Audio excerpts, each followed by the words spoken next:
Hi students, मध्यमा भाग 1 part 5 नीम का पेड़ ఈ లెసన్ एग्जाम की చాలా ఇంపార్టెంట్ అమ్మా. ఓకేనా స్టూడెంట్స్? స్వాగత్ आपका పల్నాడు హిందీ ట్యూషన్. ఓకే, మధ్యమ 6th లెసన్ వచ్చేసి నీమ్ కా పేడ్ పోయిటరీ నేమ్ వచ్చేసి శ్రీ సోహన్ లాల్ ద్వివేది. దీకి వావత్ అనమాట, ద్వివేది, సోహన్ లాల్ ద్వివేది. ఓకే, నీమ్ కా పేడ్ వచ్చేసి మనకి 3rd stanza 5th stanza కంఠస్థ poems అనమాట. అంటే 3rd, 5th వీటికి మనం సందర్భ భావార్థం నేర్చుకుంటే చాలు. ఓకేనా స్టూడెంట్స్? టెక్స్ట్ బుక్ లేని వాళ్ళ కోసము, గైడ్ ఫాలోయింగ్ అవుతున్న వాళ్ళ కోసం ఈ పోయం అడిగితే ఈ విధంగా ఫోటో పెట్టాను. ఓకే స్టూడెంట్స్, లెసన్లోకి వెళ్దాము. నీమ్ కా పేడ్ శబ్దార్థ సునో బచ్చో. ఢాల్ సేకా అంటే బ్రాంచెస్, కొమ్మలు. కోమల్ నయా పత అంటే కొత్తగా వస్తున్నటువంటి ఆకుల్ని మనం ఏమంటాం, చిగుర్లు. మహక్ ఖుష్బు అంటే సువాసన, గుడ్ స్మెల్. బహలానా ప్రసన్న కన్నా అంటే ప్రసన్నం చేసుకోవటం. మీచే ముందే అంటే గుండు. ఫున్గి పౌదంకి శాఖ, ఓంకా ఊపరి, బాగ్ అంటే మొక్కల యొక్క కొమ్మలు. అసీమ్ బహుత్ అధిక్ అంటే చాలా ఎక్కువ. మస్త్ ఆనంద్ సే భర్పూర్ అంటే ఆనందంతో నిండిన. అజడా నష్ట హువా అంటే నష్టపోవడం, లాస్ జరగడం అనమాట. सुनो बच्चों, आज का लेसन नीम का पेड़, पेज नंबर 191. ठीक है, फर्स्ट पैरा. कवि कहते हैं कि उनके घर के पास एक नीम का पेड़ लगा है और वह बहुत हरा भरा है. उसकी डालें झुक कर उनके कमरे को छूती है. कवि कहते हैं कि उनके घर का पास एक नीम का पेड़ है. कवि घर का पास क्या है? नीम का पेड़ है. वह बहुत హరా భరా హై. ఓకే, కవి ఇంటి దగ్గర ఒక వేప చెట్టు ఉంది. హరా భరా అంటే గ్రీనరీ, అంటే ఆ చెట్టు చాలా పచ్చగా గ్రీనరీగా ఉంది.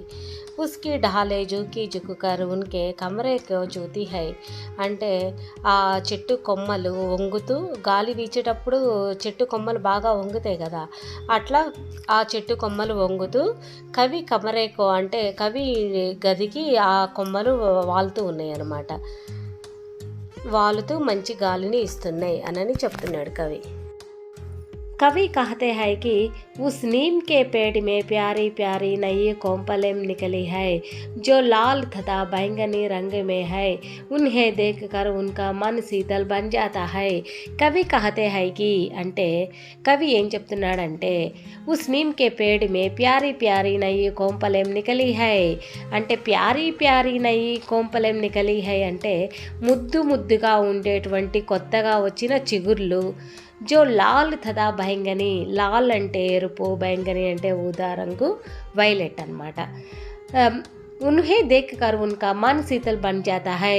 ఓకే, అటువంటి ముద్దుగా ఉండేటువంటి చిగుళ్ళు చూసి ఆ కవికి మనసు ప్రశాంతంగా, మన్ శీతల్ బన్ జాతా హై అంటే మనసు కూల్గా ప్రశాంతంగా ఉంటుందంట. ఓకేనా? 3rd पैराग्राफ सुनो बच्चों. आगे कवि का कहना है कि इस पेड़ में रोज सपेरे चिड़िया आकर शोर मचाती है అంటే ప్రతిరోజు కూడా కవి అంట ఆ చెట్టు కింద రోజు సబేరే అంటే రోజు ఉదయాన్నే, చిడియా అంటే బర్డ్స్ అనమాట, పక్షులు, పిట్టలు. చిడియా అంటే పిట్టలు. అయితే ఆ బర్డ్స్ అంట రోజు ఉదయాన్నే షోర్ మచాతి అంటే శబ్దం చేస్తూ ఉంటాయంట. పిట్టలు రోజు శబ్దం చేస్తూ ఉంటాయి, బర్డ్స్. और విభిన్న తరహకే గీత్ గాతి హై. విభిన్న అంటే రకరకాలుగా, విభిన్న తరహ అంటే రకరకాలుగా, గీత్ గాతి హై అంటే రకరకాలుగా పాడుతూ ఉంటాయి అన్నమాట. పాటలు అంటే పాటలు పాడటం కదమ్మా, అవి రకరకాలుగా సౌండ్ చేస్తూ ఉంటాయి కదా, దాన్ని గీత్ గాతి హై అన్నారు. ఓకే, ఉన్ గీతం కో సున్కర్ ఉన్కా దిల్ బహ జాతా హై. ఓకే, ఆ పాటలు వింటూ ఆ కవి ఆ పాటలు వింటూ వాటిని చూస్తూ ఉంటేనంట మనసుకి దిల్ బహ జాతా హై అంటే ప్రశాంతంగా, హ్యాపీగా ఉంటుందంట. సునో బచ్చన్ 3rd पैराग्राफ. कवि कहते हैं कि वह इस पेड़ की ఛాయ के नीचे రోజు बैठते थे। ఆ కవి అంట రోజు ఛాయ అంటే పేడికి ఛాయ అంటే చెట్టు నీడలో కూర్చుంటాడంట। और बचपन में आंख मिचौनी भी खेला करते थे। ఆ చెట్టు కింద కూర్చొని రోజు కాసేపు కళ్ళు మూసుకొని కూర్చుంటాడంట, ఇంకా ఆడుకుంటాడంట కూడా। మనం పల్లెటూరికి వెళ్ళినప్పుడు చూస్తుంటాం కదా, ఆ చెట్టు కింద పెద్ద మనుషులందరూ కూర్చొని ఆడుకోవటము, ముచ్చట్లు చెప్పుకోవడము అట్లా చేస్తూ ఉంటారంట। कभी कभी आंख बंद करके इस पेड़ के नीचे శాంతి से बैठते थे। ఓకే, అప్పుడప్పుడు అక్కడ కళ్ళు మూసుకొని అక్కడ కూర్చున్నప్పుడు మెడిటేషన్ లాగా లేదా చల్లటి గాలికి నిద్ర కూడా వస్తుంది। అట్లా కూర్చుంటున్నప్పుడు ఆయనకి ఎంతో శాంతంగా పీస్ఫుల్గా ఉంటుందంట। और उनका तन मन हल्का हो जाता है। అట్లా కూర్చోవడం వల్ల అతనికి తన శరీరము మనసు రెండు కూడా తేలికగా ఉంటాయంట। హల్కా అంటే తేలికగా అన్నమాట, చాలా తేలికగా పీస్ఫుల్గా ఉంటుందంట। లాస్ట్ పారాగ్రాఫ్ అమ్మ। अंत में कवि कहते हैं कि अगर यह पेड़ उनके घर के सामने नहीं होता तो उनका घर अजड़ा सा लगाता है। अंत में कवि कहते हैं कि అంటే చివరిగా కవి మనకి ఏం చెప్తున్నాడు అంటే, ఉన్కే ఘర్ కే సామ్నే నహీ హోతాతో, ఓకే వాళ్ళ ఇంటి దగ్గర వేప చెట్టు లేకపోతే ఉన్కా ఘర్ అజడా సా లగాతా హై, వాళ్ళ ఇల్లు చాలా నష్టం జరిగేదంట వాళ్ళకి। అక్కడ వాళ్ళ ఇంటి దగ్గర ఆ చెట్టు లేకపోతే వాళ్ళకి చాలా నష్టం జరిగేదంట। ఇస్ పేడ్ కి వజహ్ సే సభీ జగహ్ హరియాలీ ఫైలీ హుయి హై। జగహ్ హరియాలీ ఫైలీ హుయి హై అంటే ప్రపంచమంతా కూడా పచ్చదనం వ్యాపించి ఉండాలి అని కవి కోరుకుంటున్నాడు। ఘర్ మాత్ర నహీ హమారా దిల్ భీ హరా భరా హై ఇస్ పేడ్ కే కారణ్ హై। ఇల్లు మాత్రమే కాదు, మన మనసు హృదయము కూడా పచ్చదనంతో నిండి ఉండాలి అని కవి కోరుకుంటున్నాడు। वैसे भी मैं रोज़ बैठता इसकी छाया के नीचे खेला करता, आंख मिचौनी कभी कभी आंखें मीचे। ఓకే, ప్రతిరోజు కూడా ఆ చెట్టు కింద కూర్చుంటాడంట। ఇస్కి ఛాయకే నీచే అంటే చెట్టు ఛాయ అంటే నీడ, చెట్టు నీడలో కూర్చుంటాడంట। కేలా కర్త అంటే చెట్టు కింద ఆడుకుంటూ ఉంటారు। ఆంకే మిచౌని కభీ కభీ ఆంకే మీచే అంటే కళ్ళు మూసుకొని ఆ చెట్టు కింద అట్లా పీస్ఫుల్గా కూర్చొని కళ్ళు మూసుకొని కూర్చుంటే ఆ మైండ్ చాలా పీస్ఫుల్గా మనకి హల్కాగా అంటే తేలికగా ఉంటుంది। ఓకే, ఇప్పుడు దీంట్లో మీనింగ్స్ మీకు తెలిసిన వరకు మీనింగ్స్ రాయండి అమ్మ। తర్వాత సందర్భ, नीम का पेड़ कविता के कवि कौन है? कविता के कवि श्री सोहनलाल द्विवेदी। ओके, नेक्स्ट भावार्थ, इन पंक्तियों के द्वारा कवि कहते हैं कि वे अपने घर के सामने लोग नीम के पेड़ की छाया में आंख बंद करके बैठ जाते थे।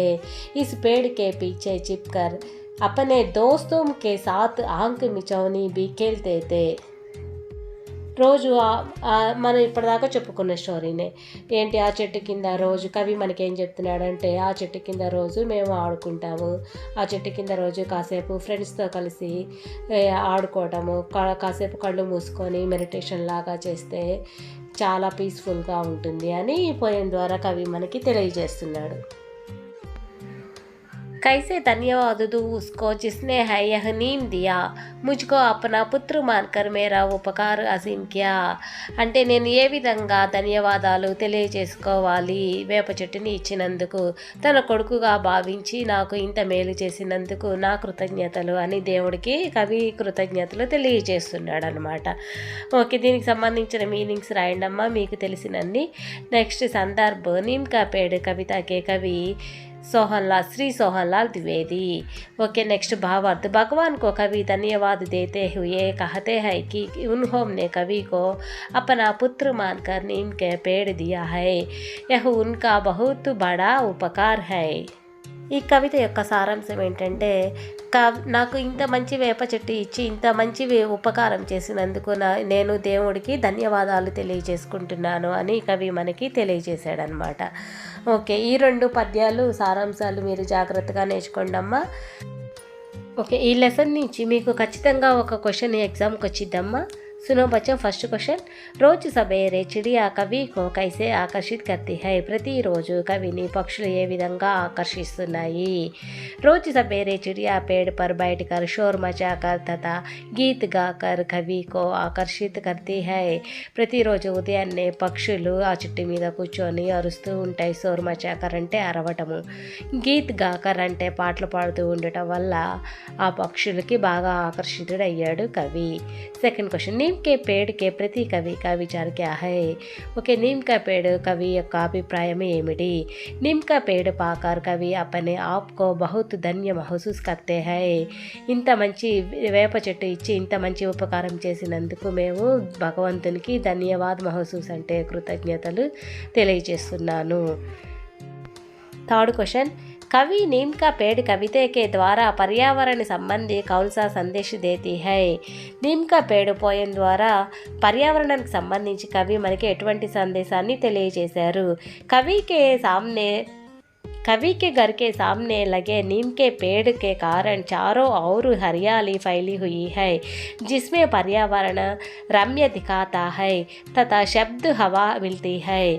ఓకే, కవి ఇంటి దగ్గర ఉన్న వేప చెట్టు గురించి చెప్తూ ఇంకా చారు ఔర్ హరియాలి ఫైలి హోయ్ అంటే నాలుగు వైపులా కూడా పచ్చదనం వ్యాపించి ఉండాలి.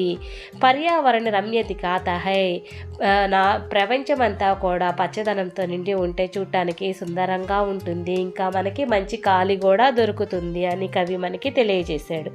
నెక్స్ట్ ఫోర్త్ క్వశ్చన్, नीम का पेड़ कविता का क्या उद्देश्य है? नीम का पेड़ कवि యొక్క ఉద్దేశం ఏమిటి?